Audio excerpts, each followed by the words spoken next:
City Cable.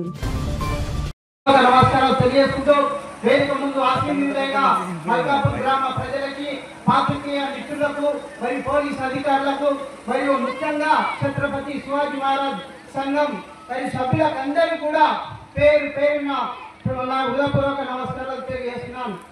ఈరోజు ఛత్రపతి శివాజీ మహారాజ్ జయంతి సందర్భంగా మీకు అందరికీ కూడా నా శుభాకాంక్షలు తెలియజేసుకుంటూ మరి మన మల్కాపూర్ గ్రామంలో మరి ఈరోజు ఛత్రపతి శివాజీ మహారాజ్ విగ్రహావిష్కరణ ఈరోజు చేసుకోవడం జరుగుతుంది. చాలా సంతోషకరంగా ఉంది.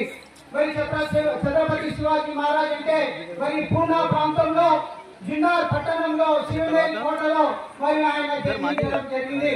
మరి శివాజీ మహారాజ్ తల్లి మరియు జిజియాబాయి మరియు తండ్రి షాజీ మహారాజ్ దంపతుల కుమారుడే ఛత్రపతి శివాజీ మహారాజ్.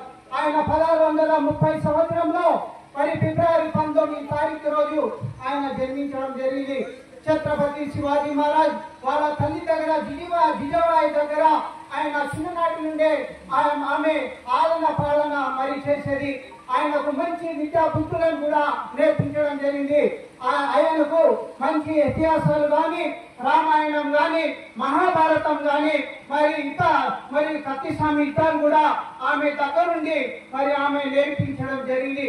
ఆ విధంగా ఆయన 12 సంవత్సరాలు అయిన తర్వాత ఆయన చిన్ననాటి నుండే మరి పూర్తిగా పటిష్టంగా ఆయన మొత్తం కూడా విద్యలను నేర్పించిన తర్వాత 12 సంవత్సరాల్లో చిన్న చిన్న మరి కోట సామ్రాజ్యాలను ఆయన ఆక్రమించుకోవడం జరిగింది. దాని తర్వాత 17 సంవత్సరాలు పూర్తి చేస్తున్న తర్వాత మరి బిజాపూర్ సుల్తాన్ అయినటువంటి మరి ఆదిల్ షా మరి గారి మరి సుల్తాన్ అవుతున్నాడో వాళ్ళ సామ్రాజ్యంలో ఒక కోటను తోర్నకల్ కోటను ఆయన ఆ రోజుల్లో మరి ఆక్రమించుకోవడం జరిగింది.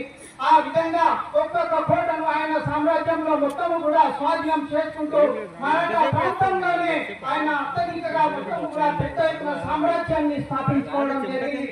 ఆ విధంగా ఆ సామ్రాజ్యంలో మా ముస్లిం మహనీయులకు ఆయన ఎంతో పెద్ద పీట వేయడం జరిగింది. ముస్లిం మహనీయులు అంటే ఆయనకు ఎంతో గౌరవం ఎంతో మర్యాదగా కూడా ఆ రోజులు ఆయన చూసుకునేవాడు. ఆ విధంగా ఆయన సేనాధిపతిగా మరి ఛత్రపతి శివాజీ మహారాజ్ సేనాధిపతి ఇబ్రాహిం ఖాన్ కూడా ఆ రోజులు ఆయన పెట్టుకోవడం జరిగింది. అదే విధంగా దౌలత్ ఖాన్ కావచ్చు, అదే విధంగా మరి సిద్దిక్ ఇబ్రాహిం కావచ్చు, హైదర్ అలీ గోఫీ కావచ్చు, మరి అదే విధంగా దరియా సాలం కావచ్చు, రుస్తుమే జమాల్ కావచ్చు, అదే విధంగా మరి మెహతరీ మదనీ అనే ఈ నాయకులు ఇంకా ఎంతో మంది ఆయన శాఖలో పెద్ద ఎత్తున ఆయన ఆ రోజుల్లో పెట్టుకోవడం జరిగింది. 32 మంది ఉంటే అందులో దాదాపుగా 18 మంది మరి ముస్లిం మహనీయులకు చోటు ఇవ్వడం ఇది విశేషమని మీకు ఈ సందర్భంగా నేను తెలియజేస్తున్నాను. అదే విధంగా మరి ఒక రోజు ఆ సామ్రాజ్యంలో మరి అఫ్జల్ ఖాన్ గారు ఛత్రపతి శివాజీ గారు వాళ్ళిద్దరు కూడా ఆ సంధి కుదుర్చుకోవడానికి వెళ్తున్నప్పుడు మరి ఛత్రపతి శివాజీ మహారాజ్ అఫ్జల్ ఖాన్ గారు చెప్తారు, ఛత్రపతి శివాజీ మహారాజ్ గారు మనం సంధి కుదుర్చుకున్నామంటే సరే అంటారు. అయితే అఫ్జల్ ఖాన్ ఒక షరతును విధిస్తాడు. ఏంటంటే నువ్వు నా దగ్గరికి సంధికి రావాలంటే మీరు ఎటువంటి సిబ్బంది లేకుండా ఎటువంటి ఆయుధాలు లేకుండా మీరు ఒక్కడే సింగిల్ గా వస్తేనే నేను ఇక్కడ మరి సంధి కుదుర్చుకుంటా అంటే మరి ఛత్రపతి శివాజీ మహారాజ్ సరే పర్వాలేదని ఒప్పుకున్నాడు. దాని తర్వాత అఫ్జల్ ఖాన్ దగ్గరికి ఆయనకు వెళ్ళేటప్పుడు మరి ఛత్రపతి శివాజీ మహారాజ్ స్పెషల్ సెక్యూరిటీ ఎవరైతే ఉంటారో రుస్తుమే జమాల్ రాజాగారు మీకు ఎక్కడికి వెళ్తున్నారంటే నేను అఫ్జల్ ఖాన్ దగ్గరికి నేను ఇక్కడ సంధి కుదుర్చుకోవడానికి పోతున్నానంటే మరి మీరు ఎటువంటి ఆయుధాలు లేకుండా మరి మీరు సిబ్బంది లేకుండా వెళ్తున్నారు ఏంటి అంటే ఆయనకు నేను శత్రు విధించుడు కాబట్టి నేను అక్కడికి వెళుతున్నా అని చెప్పడం జరిగింది.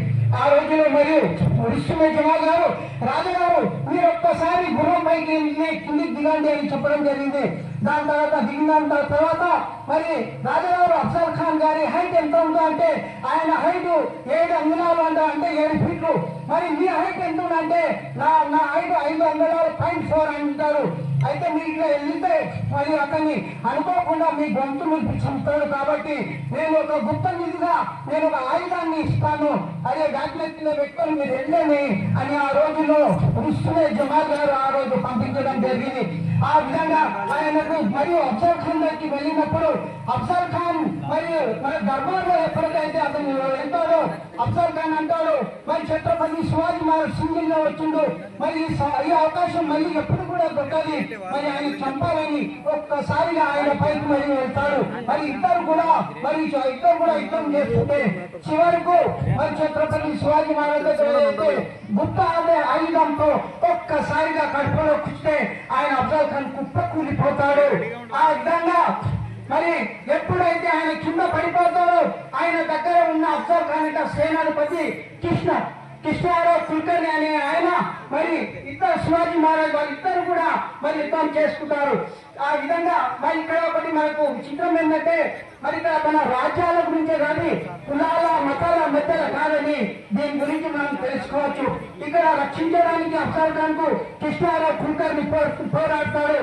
శివాజీ మహారాజ్ రక్షించడానికి మరి ఇస్తున్న జవాలు మరి కాపాడతాడు ఆ విధంగా ఎప్పుడే కానీ వాళ్ళు రాజ్యాల గురించే మరి కొట్టాడు తప్ప కులాల గురించి మతాల గురించి కాదని దాని గురించి నేను చెప్పదలుచుకున్నాను అదే విధంగా మరి మన భారతదేశంలో ఎంతో మంది రాజులు వచ్చారు మరి మొఘల్ సామ్రాజ్యంలో అక్బర్ రాజుగా ఉన్నప్పుడు ఆయన ఒక ముస్లిం రాజుగా ఉండి కూడా ఆయన ఒక హిందూ సేనాధిపతిని పెట్టుకోవడం జరిగింది ఆయన పేరు మాన్ సింగ్ అదే విధంగా మరి మహారాణా ప్రతాప్ సింగ్ ఒక హిందూ రాజు అయినప్పటికీ కూడా ఆయన ఒక ముస్లిం సేనాధిపతిని పెట్టుకోవడం జరిగింది ఆయన పేరు అఖీం ఖాన్ అదే విధంగా టిప్పు సుల్తాన్ ఒక ముస్లిం రాజు అయినప్పటికీ కూడా ఆయన ఒక హిందూ సేనాధిపతిని పెట్టుకోవడం జరిగింది ఆయన పేరు రంగా అదే విధంగా ఆయన ఒక సైనిక మరి ఆర్థిక శాఖ మంత్రి కూడా మరి కృష్ణారావు పెట్టుకోవడం జరిగింది అదే విధంగా ఛత్రపతి శివాజీ మహారాజ్ ఒక హిందూ రాజు అయినప్పటికీ కూడా మరి ఇబ్రాహిం ఖాన్ కు సేనాధిపతిగా పెట్టుకోవడం